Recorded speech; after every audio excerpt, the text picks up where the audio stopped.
busy season for the Los Angeles Lakers. Yesterday, LeBron informed LA that he will be playing elsewhere next season. Austin Reeves is going to be back. He signed that 4-year max extension to return to the Lakers.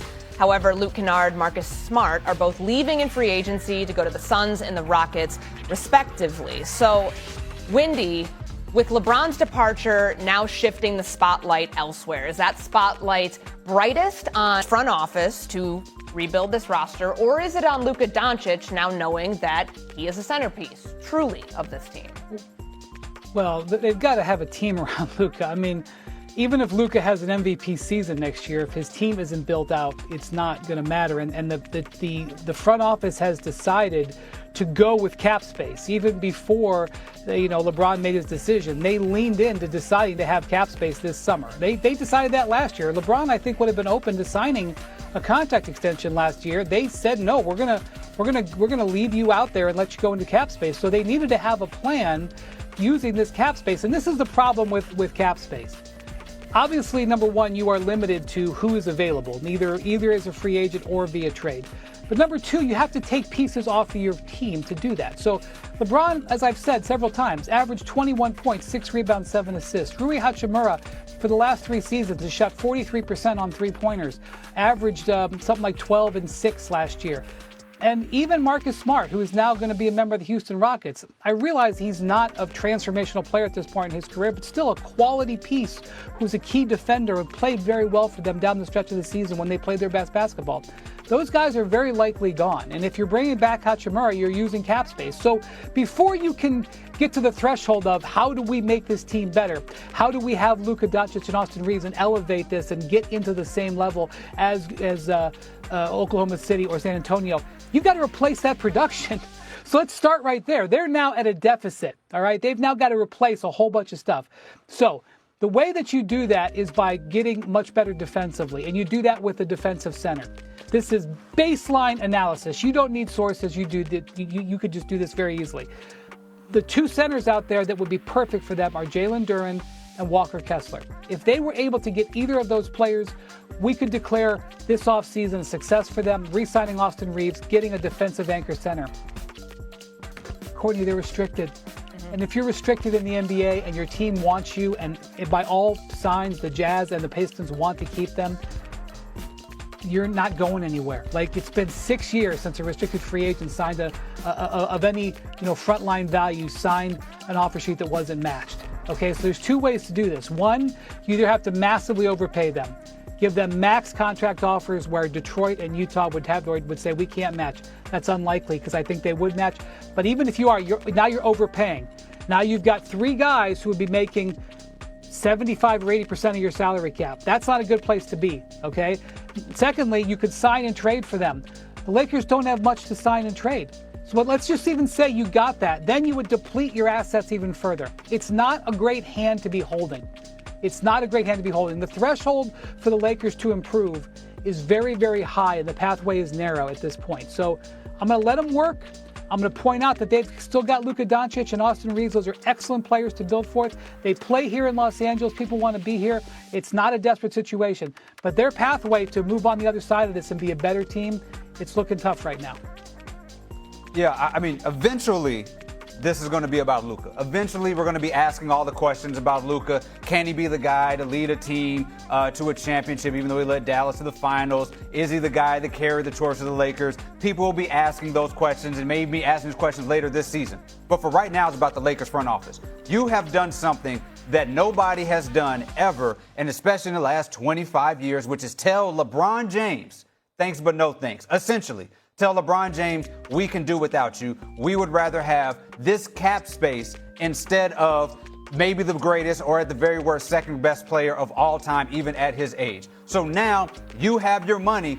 You have to figure out what you're going to go do with it. And that is the pressure on Pelinka and that front office, because now you have been, the word has been, you have not liked the idea that LeBron James came in and saved the Lakers. We're the Lakers. We're the winning culture. We can do anything. We can just get a new star. We can figure this thing out. The league does not work like it did back when the Lakers were just accumulating star after star and having a star and a running mate to go right next to him. You have to build teams differently. You cannot just say, we're the Lakers, figure out how to get here. We're the Lakers, 2 stars, we'll work our way around that. There is real team building that is a part of this. And as Wendy laid out, it is more difficult than ever around the league to do that, and especially with the Lakers to figure out how to do this around Luka and Austin Reeves. For the immediacy, for the next few weeks, there is immense pressure on that Lakers front office. Something just came to me as I was thinking about what Wendy said and what you were saying. Sometimes, the worst thing to have in this NBA is cap space, because you're going to have to overpay in ways that wind up hurting you on the back end, even if you are the Los Angeles Lakers. That's why you don't see great players like LeBron James hit free agency. What happens with those great players? They get traded before they hit free agency. The Lakers, it doesn't appear like they had a plan of a post-LeBron James future. So when you say that they told LeBron thanks but no thanks, that statement came from Rich Paul.